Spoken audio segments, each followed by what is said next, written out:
On June 8, 1989, the body of a 44-year-old nurse named Cindy James was found in the yard of an abandoned house in Richmond, British Columbia. Her hands and feet were bound tightly behind her back with a black nylon stocking. A second black stocking was knotted around her throat. She had been missing for 2 weeks. An autopsy found lethal levels of morphine, diazepam, and flurazepam in her system, a combination of drugs that would have rendered her completely unconscious and incapable of any movement. She was hogtied. She was drugged with 3 separate substances. Her body had been placed in the yard of an abandoned house and left there. The Royal Canadian Mounted Police investigated for 1 month. Then they closed the case. Their conclusion: suicide. Cindy James, they said, had drugged herself with a lethal cocktail of 3 different medications, tied her own hands and feet behind her back, and then positioned herself in the yard of an abandoned house to die. And here is what makes this the most disturbing part of the story. For the 7 years before her death, Cindy James had reported approximately 100 separate incidents of stalking, harassment, and physical attacks to police. She had a knife driven through her hand. She was found unconscious with a stocking around her neck. She was found in a ditch 6 miles from her home, suffering from hypothermia, with no memory of how she got there. She had her dog attacked. She had her house set on fire. She changed her name, painted her car, hired a private investigator, wore a panic button every hour of every day. And the entire time, the police believed she was making it up. This is the story of Cindy James, and it is still officially unsolved. And as always, viewer discretion is strongly advised. Cindy Elizabeth Hack was born in 1944 in Oliver, British Columbia, a small agricultural town in the south of the province.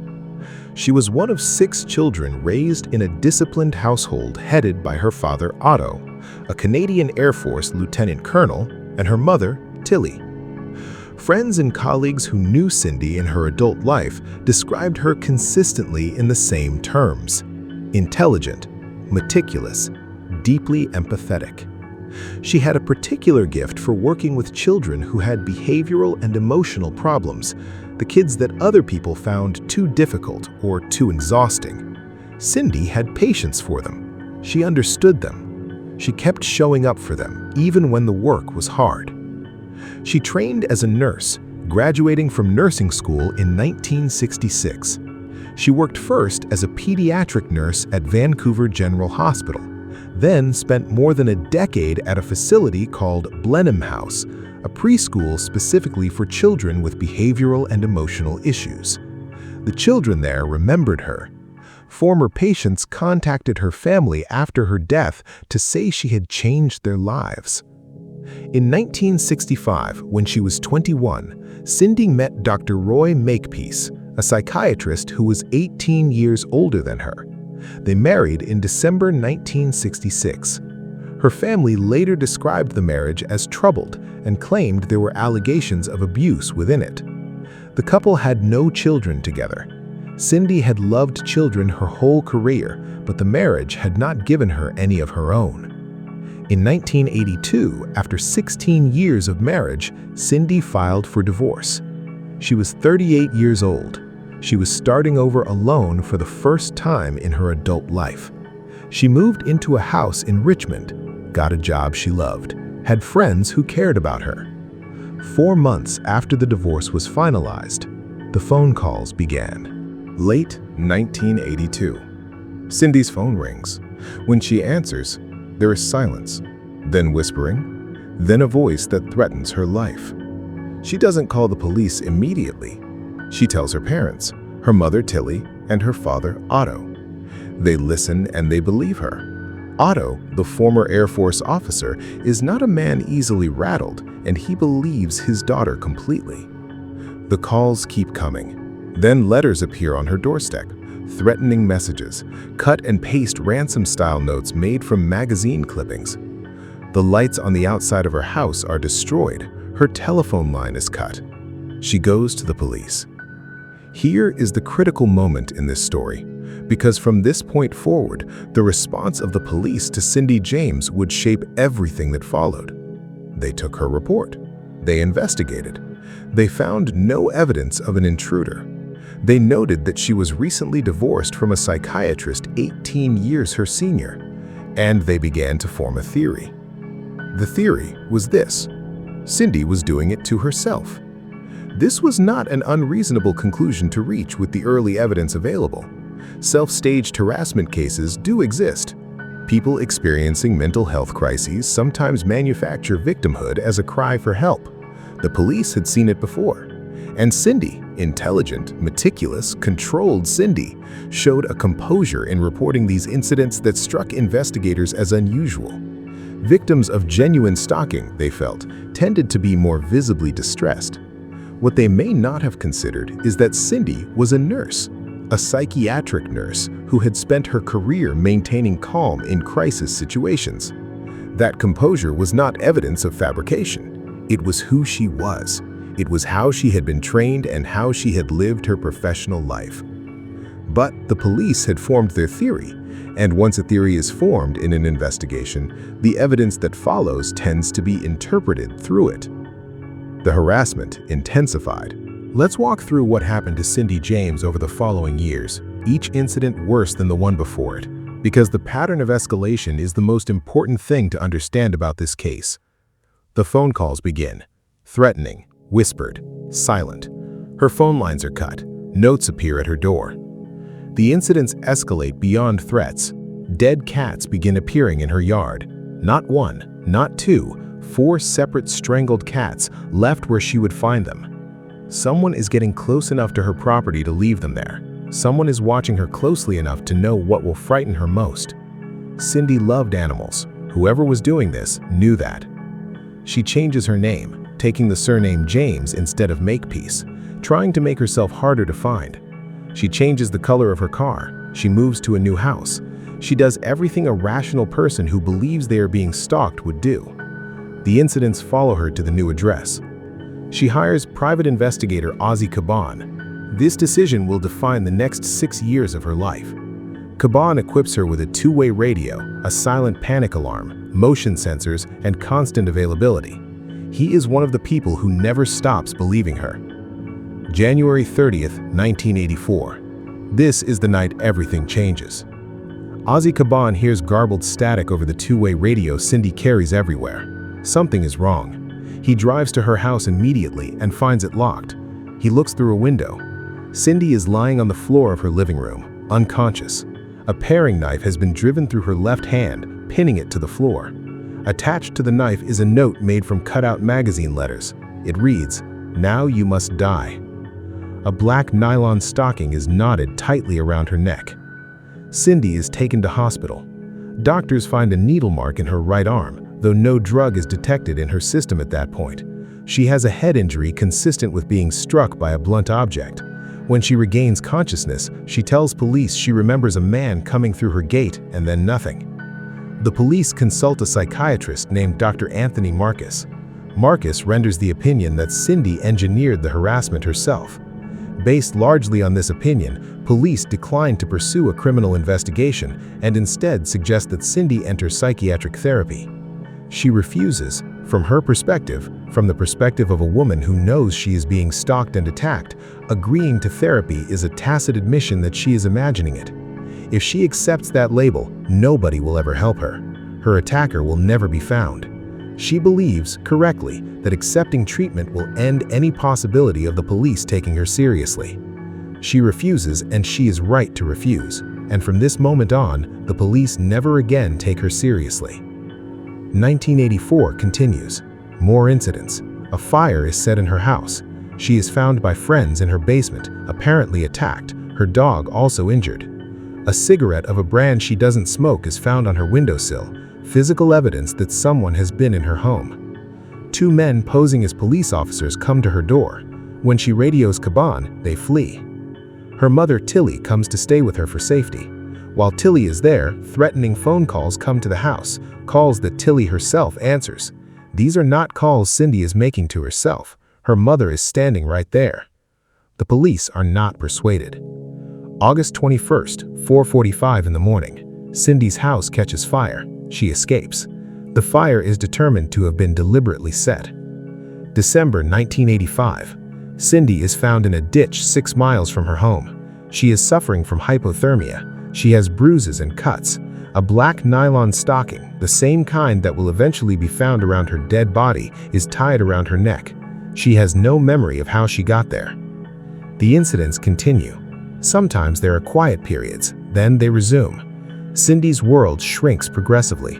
Alarm codes, locked curtains, measured routines, never going anywhere alone. She pays Ozzy Caban for 6 straight years to be her lifeline. She carries her panic device in her purse, sometimes in her hand between her car and her front door. October 1988. Cindy is found unconscious in her car at home. She is naked from the waist down. She is hogtied, hands and feet bound behind her back. A black nylon stocking is around her neck. She has no memory of what happened. This is 5 months before her death. A woman is found hogtied, undressed, unconscious in her own car in her own driveway. And the investigation goes nowhere. May 25, 1989. A woman named Marian Christensen, a close friend of Cindy's, someone who had known her since their days working together with emotionally disturbed children, called Cindy after lunch to let her know she and her husband would be away for a few days.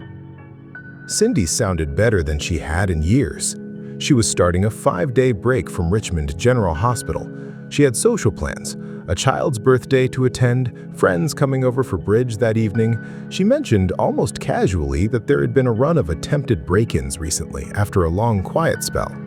She said she sensed that pressure was building up and something was going to happen. It was the old dread, spoken in the voice of someone who has lived with dread for so long it has become ordinary. Marian later said that nothing in Cindy's voice gave her any alarm. She sounded hopeful. She sounded like herself.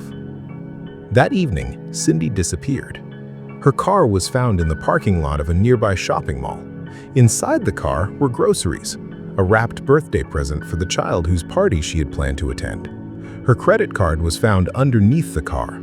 There were drops of blood on the driver's side door. Cindy's friends and family launched a search immediately. They had been waiting for something like this for 7 years. They had known, in the way that people know things they cannot prove, that something terrible was eventually going to happen. For 2 weeks, nobody found her. June 8, 1989. Cindy's body is found in the yard of an abandoned house, approximately 1 kilometer from the shopping mall where her car was left. She has been dead for some time. She is hogtied, hands and feet bound behind her back with a black nylon stocking. A second black nylon stocking is tied around her throat. The body has been lying in overgrown brambles beside the abandoned house. She had not been visible from the street. The autopsy results are as follows. Cause of death: overdose of morphine, diazepam, and flurazepam. 3 separate controlled substances, all found at lethal levels in her system. The RCMP investigate for 1 month. On July 10, 1989, they announce their conclusion: Cindy James died by suicide. They further allege that she fabricated all of the incidents of harassment over the preceding 7 years. Let us sit with what this conclusion requires us to believe. It requires us to believe that Cindy James, over 7 years, staged approximately 100 incidents of harassment so convincingly that her family, her private investigator, multiple friends and colleagues, and the coroner who would eventually conduct the longest inquest in British Columbia history were all deceived. It requires us to believe that she drove a paring knife through her own left hand. It requires us to believe that she found and strangled 4 separate cats to leave in her own yard. It requires us to believe that she set fire to her own house twice. It requires us to believe that she somehow drove herself 6 miles from her home, tied a stocking around her own neck, and placed herself in a ditch in December with no memory of doing so. It requires us to believe that she obtained lethal quantities of 3 separate controlled substances, morphine, diazepam, and flurazepam, administered them to herself, then hogtied her own hands and feet behind her back in a position that forensic experts would later testify is extremely difficult to achieve alone, then transported herself to the yard of an abandoned house and died there. The RCMP believed all of this. They closed the file. They have never reopened it. Cindy's family refused to accept the suicide verdict. Her father, Otto, the former Air Force lieutenant colonel, the man who had been the family spokesman throughout the 7 years of terror, drove the push for a formal inquest. What followed was one of the longest coroner's inquests in British Columbia history. Forensic experts testified about the hogtie position. The specific way Cindy's hands and feet were bound behind her back is known as a hogtie. It is a restraint position that forces the body into an extreme backward arch. Experts testified that achieving this position on oneself while simultaneously administering enough morphine to lose consciousness is extraordinarily difficult, if not impossible. The logistics of self-hogtying require a level of flexibility, physical dexterity, and sequential action that is hard to reconcile with the simultaneous administration of substances causing sedation and loss of motor control. Let's talk briefly about the pharmacology of what was found in Cindy's system, because this is the detail that forensic experts found most troubling. Morphine is an opioid analgesic. At high doses, it causes respiratory depression, loss of consciousness, and death. Diazepam, sold commercially as Valium, is a benzodiazepine sedative. Flurazepam is also a benzodiazepine, used primarily as a sleeping medication. The combination of a high-dose opioid with 2 separate benzodiazepines is a pharmacological triple threat, each substance amplifying the sedating and respiratory suppressing effects of the others. At the levels found in Cindy's system, the drugs would have caused rapid and complete loss of consciousness, not gradual sedation, not a slow drift toward sleep. Rapid, complete incapacitation, the kind that happens in minutes, not hours. For Cindy to have self-administered this combination, she would have needed to inject or ingest all 3 substances, wait through any remaining window of motor function, hogtie herself in an extremely demanding physical position, and then transport herself, or be transported, to the yard of an abandoned house, all while losing the ability to control her own body. The forensic toxicology alone points away from suicide. The inquest jury heard all of this evidence. They deliberated, and their verdict, delivered after one of the longest inquests in BC history, was not suicide. Their official verdict was death by unknown event. Not murder, not suicide, unknown event. They could not determine what had happened to Cindy, but they could not call it suicide either. The evidence simply did not support it. The RCMP's file remained closed regardless. Throughout the 7 years of incidents and the subsequent investigation, several suspects were identified and considered. None were ever charged. The most obvious suspect from the beginning was Dr. Roy Makepeace, Cindy's ex-husband. He was a psychiatrist, which meant he had both the knowledge of psychological manipulation and professional access to controlled substances, including sedatives. The divorce had apparently not been without conflict. Cindy had told police during the early investigation that Makepeace had threatened and beaten her during their marriage. He was questioned multiple times over the years. He consistently maintained his innocence and was never charged with any crime. A second suspect was Pat McBride, a police officer who had become romantically involved with Cindy after her separation from Makepeace. McBride was a police officer, meaning he also had access to information about investigative procedures, surveillance, and the limits of what could be proven. He was identified as a suspect in the Unsolved Mysteries investigation of the case. He was never charged.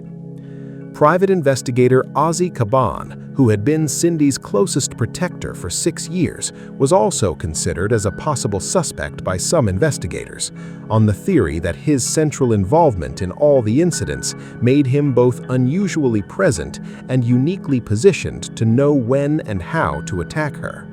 Caban himself acknowledged that Cindy would sometimes be evasive and withhold information. He said she would not act as a normal victim would act. He had his own frustrations with the investigation, but he never wavered in his belief that someone was genuinely targeting her, and there is no evidence connecting him to the crimes. The forensic work on the case was limited by the investigative assumptions. Once the RCMP had concluded early in the investigation that Cindy was self-staging, they were looking for evidence to support that theory, rather than evidence to find a perpetrator. Surveillance footage, fingerprints, trace evidence from the scenes of the individual incidents, all of it was processed through the filter of the self-staging theory. Years later, multiple forensic analysts and true crime investigators who reviewed the case files concluded independently that the physical evidence, the hog tie, the drug combination, the blood on the car door, the groceries, the wrapped birthday present, the credit card under the car, was far more consistent with an abduction and murder than with any plausible form of suicide, and yet the file has never been reopened. Cindy James's parents, Otto and Tilly Hack, spent the rest of their lives fighting for their daughter's case. They gave interviews, they pushed for reinvestigation. They never accepted the suicide conclusion. Both have since passed away without ever seeing the case reopened. The case was featured on Unsolved Mysteries in a 1991 episode that prompted a wave of public attention. Viewers called in with tips and theories. Neil Hall, the journalist who had covered the story for the Vancouver Sun, wrote a book about it. Podcasts have covered it. True crime websites, forums, and researchers have spent decades going over the evidence. The one thing nobody has ever been able to do is definitively identify who killed Cindy James. Because the official position of the Royal Canadian Mounted Police is still that nobody killed Cindy James. The file is closed. Ozzy Caban continued to investigate privately for years after Cindy's death. He never stopped. He reportedly pursued leads on possible suspects into the 2010s. Whether he ever found anything conclusive is not publicly known. The abandoned house where Cindy's body was found no longer exists. The area has been redeveloped. The shopping mall parking lot where her car was found is still there. Dr. Roy Makepeace, Cindy's ex-husband, died in 2011. Whatever he knew about what happened to his ex-wife died with him. The note that was pinned through Cindy's hand with a paring knife in 1984, the note that read, "Now you must die," was entered as evidence in the inquest. It is somewhere in the official record. And it was written by someone who knew Cindy well enough to know when she would be home, who knew her address after she had moved to a new house, who knew how to cut her phone lines before attacking her to make sure she couldn't call for help. Someone knew all of those things. Someone spent 7 years terrorizing a nurse who worked with emotionally disturbed children, a woman who had dedicated her professional life to helping the most vulnerable people in her community. Someone spent 7 years doing this, and they were never identified, and they were never charged, and they were never held accountable. Officially, nobody did anything to Cindy James.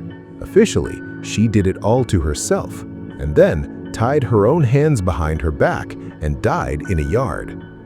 The case remains open only in the minds of the people who refuse to accept that answer.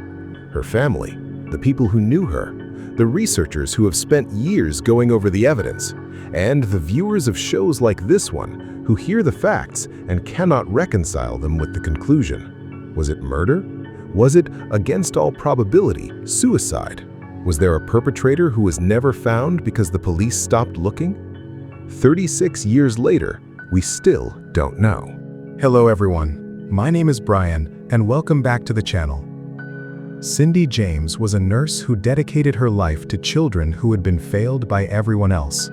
She was meticulous, empathetic, and brave. She spent 7 years reporting approximately 100 incidents to police, hiring a private investigator at her own expense, wearing a panic button every day, changing her name, painting her car, moving house, doing every single thing a rational person being stalked should do. And when she died, hogtied, drugged with 3 substances, found in an abandoned yard 2 weeks after she disappeared, the official verdict was that she did it to herself. If you have any information about this case, the RCMP tip line is 1-800-222-8477. 36 years is a long time, but it is not too long. I want to know what you think happened. Leave your theory in the comments below, and please be respectful. This is a real woman, a real family, and a real unsolved case. A like on this video helps more people find this story. Thank you for watching, and hopefully I will see you in the next one.